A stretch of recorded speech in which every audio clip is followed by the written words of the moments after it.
Hi guys, it's Nish Esther here. If you're new here, subscribe, like, share and comment. So guys, tuna mgeni, tungependa tuelezee majina yake, anatoka wapi, alafu tuweze kumjua. Tuendelee. Karibu. Asante sana, nimeshukuru kwa nafasi hii yanipatia kuwa katika televisheni yenu asubuhi ya leo. Majina ni Baya, hivi nimeokoka, nampenda Yesu. Ni mkazi wa Mombasa, nashiriki katika kanisa la Redeemed Pentecostal Church kwa Bulo. Asante sana kwa kunikaribisha. Karibu. So tungependa utuelezee maisha yako yalikuwa vipi ukiwa mdogo, ukienda ukiwa mkubwa hadi kufika saa hii. Tuelezee maisha yako, yani ile kugusia tu. Nimeshukuru. Mimi husema maisha yangu yana ushuhuda tangu awali. Nimekuwa nikisema tu kwamba labda kuna watu kuchaguliwa na Mungu tangu wakiwa wadogo. Maana maisha yale ambayo tumeishi katika jamii yetu ni maisha ya shida. Nimezaliwa katika jamii ya watoto 18. Baba ambaye alikuwa ni mume wa wake wawili, mama akiwa na watoto 8 na yule mwingine watoto 10. Na kulea hii jamii ilikuwa ni kama changamoto kubwa kwa yule mzee, wengi wetu tukishindwa kumaliza shule. Lakini jambo la ajabu na la bahati ambalo naweza kulizungumzia katika maisha yangu ya tangu utoto ni kumjua Kristo. Maana katika kumjua Yesu nikafundishwa mambo ambayo yalikuwa msingi mkubwa wa maisha yangu. Maisha ya kumtegemea Mungu, maisha ya kuomba, maisha ya kuishi tu kama mtu anayejua kuna makosa na sawasawa na kuna kufanikiwa na kuanguka katika maisha. Kwa hivyo nasema kwamba katika maisha ya kijamii nimezaliwa katika jamii za chini sana, na ilikuwa changamoto hata kupata masomo.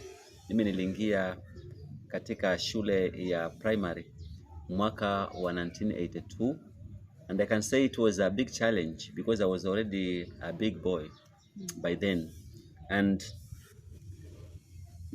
there are many things that we could see happening with other children, like just uniforms. I remember going to school without uniform for all the first 4 years, from between class 1 and class 4. But this did not hinder me from being the best boy in terms of performance, but we lacked the basic needs. I don't know whether I should add on something there, or maybe I can leave a part of that to you. Thank you very much. We were 8 of us in the same school. I was maybe the third from the eldest of our siblings, and we were all very bright, but again very poor. And we had some times when children would speak against our family about our poverty state, mocking the way we perform and the fact that we were not even going to proceed after class 8. So everyone else thought that class 8 was going to be the end of our education. But I want to thank God, because through the teachings that I was receiving in Sunday school, like I said, I just knew Christ from a very early age. From the teachings that we were getting at the church, I came to understand that God stands and God is for everyone who trusts in Him. So I looked at our family, and then I looked at what God can do to people. And really, I set my mind and my heart to trying to see what God can really do to people. One time when I was in class 4, I tried something. My pastor had told us that whenever we pray, and we pray in faith, and we pray according to the will of God, we are able to achieve all our prayers. And I tried something. I remember I was a boy of about 14 years. And during that time, I tried to take a fast. It took me maybe from morning hours to 3 o'clock in the afternoon. And that was enough. I would not go past that time because I was still young and I could not really endure the pain of the hunger. But I was praying that I be number 1 in class, because I had been doing well, but I had never been number 1. And I can say God is very faithful, because that same time, it was third term of class 4. I was number 3. Then coming to the other year, class 5, I was number 2 first term, and then number 1 second term. Yes, and then from class 5 second term all to class 8, I was number 1. So in my heart, I came to believe that God truly answers the prayers of those who pray faithfully and genuinely. So this same thing taught me to depend on God. I can say that all of my siblings, we are just maybe 4 of us, and they say 3 come behind me that have been able to complete Form 4. All the rest of us have not completed Form 4 because of financial problems. But this same idea that you can pray and get your request done made me to go to secondary school as the first of the children in our family. Yes, maybe I can give you a time for that. Continue with your salvation journey. What inspired you to get saved? What are some challenges after being saved? What are the challenges that you face? Thank you very much. Well, I want to mention that I was born of a family of deeply rooted people in things of witchcraft and traditional medicineship. My own father was a traditional doctor, and his first wife was a fortune teller. So I've grown in a family where I've seen a lot of witchcraft and a lot of traditional things being done. But again, in that same family, our firstborn brother was a pastor. So he led us to the way of knowing God. And I would be able to see a clear contrast between the ways of my father and his wives and the way that my brother had chosen. So, beginning our salvation, we began as children just following the brother to the church. We were many brothers, many children in the village. We were just going. But during the Sunday school teachings, there are some discoveries that I made that surely there is another life that is more superior to the life that our fathers and the traditional yes used to have. So that is how I got to be saved. Just learning that there is God, just learning that God is for people, that God helps, and that God is above everything else that we can see. And God can solve problems of those that trust in Him. Yeah. So, like I said, the challenge was that being a traditional medicine man, he would not really accept a lot of these Christian ideas into the family. So there are many times that we were stopped from going to church. There are many areas that we were stopped from doing things that are relating to the church at home. Because I remember we could just gather as children and we tried to make to carry out some services at our home, and it was not going to be easy because our father would not allow us to do that one. But we persisted on. Yeah. In when I was in class 8, my mother got saved, and that marked the beginning of a good life in the family because at least we had one of our parents who was on our side. Yes. So we began experiencing some ease because he would challenge our father, and that would be to our favor. So your father at long last, did he get saved or what? No, my father did not get saved. He's now late. Died in June 2017. A traditional man, a medicine man up to the end. So he did not get saved, though we used to pray for him. He, being a poor family also, there is something he used to tell us. The work he was doing was not godly, but he was saying that he was serving God because using the same work, he is feeding people who are going to church.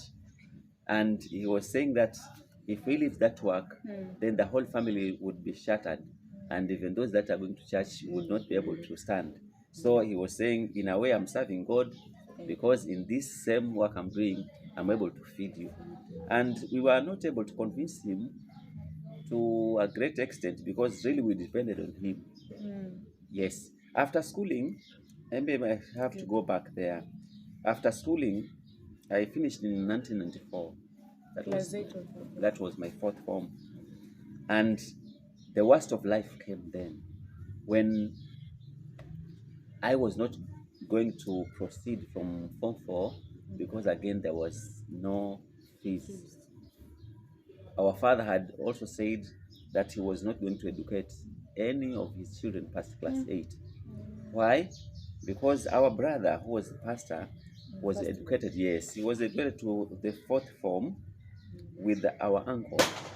But again, when he finished, he did not get a job that would help the family. Instead, he went to pursue some pastoral courses in Tanzania, and he went for good. So when father saw that we were alone, he was alone again to work hard for the rest of us. He said there was no point, yes, there was no need of educating someone to that kind of high level of education, and he becomes helpless to the family. So he said all of us were going to finish class 8 and no more education. So how did you join from 1? I can say that finishing in 1994 was not the was actually not supposed to be. It was supposed to be 1993 because I completed my first class 8 in 1989, but with lacked fees. Then I decided, I was praying and I believed that I was going to go to secondary school. So I repeated the class 8, and after repeating class 8, I just worked hard to pass the exams. I passed. And then from nowhere, an uncle who had really forgotten about us just came in and said, I heard how you performed in the first exam, and how you did not go to school. Why did you not come to me? And I said, I did not even remember that there was someone like me who could help. God. Yes. So he said, I'll take you to secondary. So I was educated by my uncle from Form 1 to Form 4. And that marked the beginning of others, because when I finished Form 4, I tried to do some petty jobs. But I was talking of my worst point, because I would come across some of my classmates, the ones we finished Form 4 together. And then you ask someone, how is he doing life? And someone tells you, I am a manager somewhere. After school, I went to this college, I pursued this course, and now I'm a manager somewhere. Another one tells you I'm an accountant. And you look at yourself, you are still nothing. Nothing. Yes, those that were even behind you in terms of maybe performance in class are now people. They are somebody. Some Yes, officers. but you are still nobody. So this one really grieved me, and I had to pray to God how it is going to work out for me. In 1999, an in-law introduced me to teaching field, and I started as an untrained teacher in a certain school in Mombasa. And I liked teaching because I've always liked to interact with children and people, sharing with people, particularly the children. So I enjoyed the teaching job, and after some time, I joined college where I pursued the course and became a full-time teacher.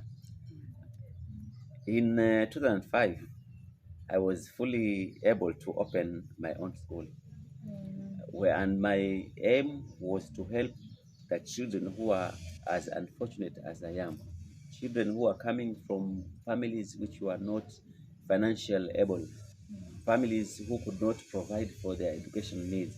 And I was doing this, but just trusting in God, because I did not have a lot of money to do that one. Yes.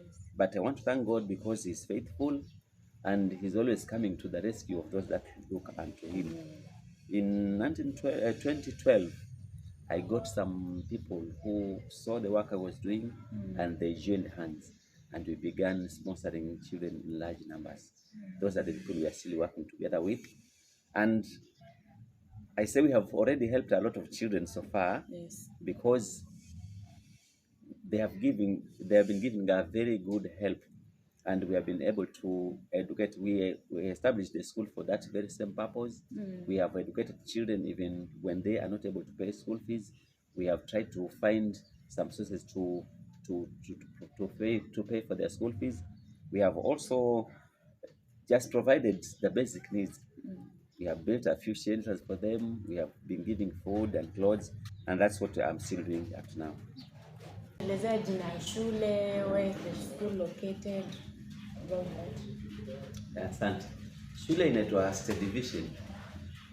Tumeanzisha CBO, a community based organization, tunaita State Division Children Welfare, kwa sababu inahusika na mambo ya watoto.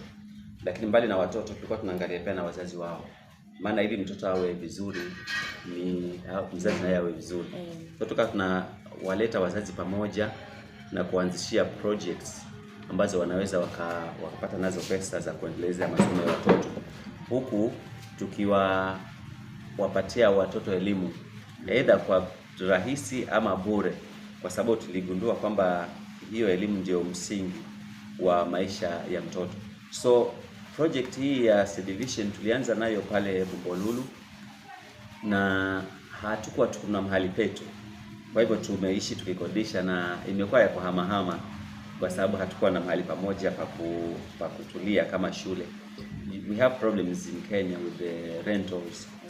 Yeah, because especially in Mombasa, I can say Mombasa because that's where I know that when you rent, you are not fully entitled to ownership, and anything that the owner decides against that program will affect you directly. So we have seen at a time when we are experiencing some good growth, when we are conducting our activities quite smoothly, the owner comes up with a different idea. Maybe he wants to renovate the house, he wants to change the premises to something else, then you have got to move to another place. And that one has made us to move from one place to another. Recently, we were embarking on a plan to secure a plot, which is still a challenge, but I think that is actually the thing that can help the project to prosper in its own place. We want to be sure that we can be helping more children and we can help them for a long time. The writings about the project state that we are not only there to provide basic primary education, but we wanted to also see the children go to secondary school and maybe to polytechnics or colleges to attend some skills. We want the child who is State Division to be a person who can be fully reliable. He can secure employment because he has acquired some skills. He has got some good education that can also help him to acquire maybe these white-collar jobs and such. So we are working to get our own growth, but that one has been a real challenge due to financial problems. But we are now located in Bombolulu still, in a place called Mbungoni. Yeah, it's called State Division Children's Center. So guys, mmesikia, atachukua namba yake, tutaweka pale namba yake ya simu. Bila atataka kutembelea ile project, atatembea aone nini kinaendelea kule. Ningependa utuelezee, kwa unaweza ambia nani ama unaweza ambia mtu yeyote ile anatuangalia njia ya kuokoka kuna challenges nyingi sana. Sasa kando na shamba, kutoka kwa familia ina ile tradition inaitwaje? Ile tuseme tu mambo na mauchawi za kitambo. Kando na hizo challenges gani zingine umepitia? Asante. Maybe I can classify the challenges into three. One is the poverty challenge, financial disability in the family. I can say we are so much disadvantaged financially. Our education has been so hard to pursue because everything needed money, and the money is what we lacked in the family. Second, it is the contrast between the traditional ways and the Christian ways. So when we talk of being a Christian in such a deeply rooted family into things of traditions, you can expect a lot of strife between the two faiths. So that's actually what we have lived in, getting challenges, trying to exercise Christian faith in a place where it is not wanted. And the third one is in the project itself, with the desire to help children who have same experiences like ours. we find that finances also come into play again, that we need finances so that we can also be able to facilitate everything that we need for the children. So maybe these are the three main challenges that I see, and I can say everything is possible. With faith, everything is possible. We just look forward, maybe like we were able to secure these friends in 2012. We look forward to securing more friends. Any person who wants to come aboard, to help these children, yeah, we can do it. I believe we can get more of those who are wishing to do something, and we can be able to carry this project to the next level. May you share your telephone number? My telephone numbers are 0702 759829. That's my Safaricom line, 0702 759829. My Airtel line is 0752 684061. Thank you.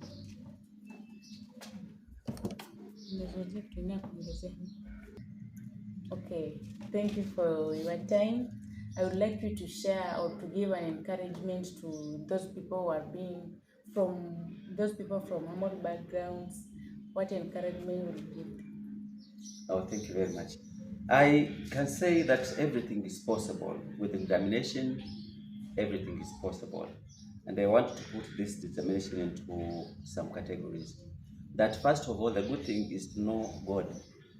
It is this idea of knowing God and believing in God, that no matter what kind of family you are born in, whatever background you come from, God has a destination for everyone. We are destined to become great people, and we can achieve that one by believing in God and believing in ourselves. Let us think beyond the circumstance that we are born in or living in. Let us see the possibility to come out. Say that when I learned about prayer, I said that prayer made me to attain many things. And it was not only the prayer. You pray and then you are determined. You put an action to what you are prayed for. You definitely are going to achieve that one. So I want to say that there is no hindrance. There is no limitation to anyone because of where he's born from. You can still make it in life. I did not think that I was able to go to secondary school, but I was able to go to secondary school. After secondary school, I was not able to go to college. I was introduced to a career that needed one to have gone to college. I started as an untrained teacher, I said, and later on I was able to join college. So whatever I was not able to take first, I was able to take at a later stage. So I'm saying that it is very possible for us to achieve anything in life as long as we believe in ourselves and we believe in God. Let us always set goals. Let us always be focused. Let us not be taken by the circumstances we are surrounded by. Let us always look forward, and I say everyone can be able to achieve. I'm looking forward to seeing a lot of positives in these children we are helping here, because we are taking them from such humble grounds like ours, like mine, but already we have good testimonies. We have had some of them who have already done to university, and this is a great achievement. Maybe some other time we will give testimonies. We will have some of them to give testimonies that they have gone through this project and they have gone up to university, and that is something that any other person would not imagine would have been possible. So I encourage you guys, let us keep our focus, let us keep our trust in God, and let us keep believing in our own abilities and efforts. God bless you so much. Thank you. Such an encouragement. We are happy to have you today. Thank you for your time. May you be blessed. Thank you very much.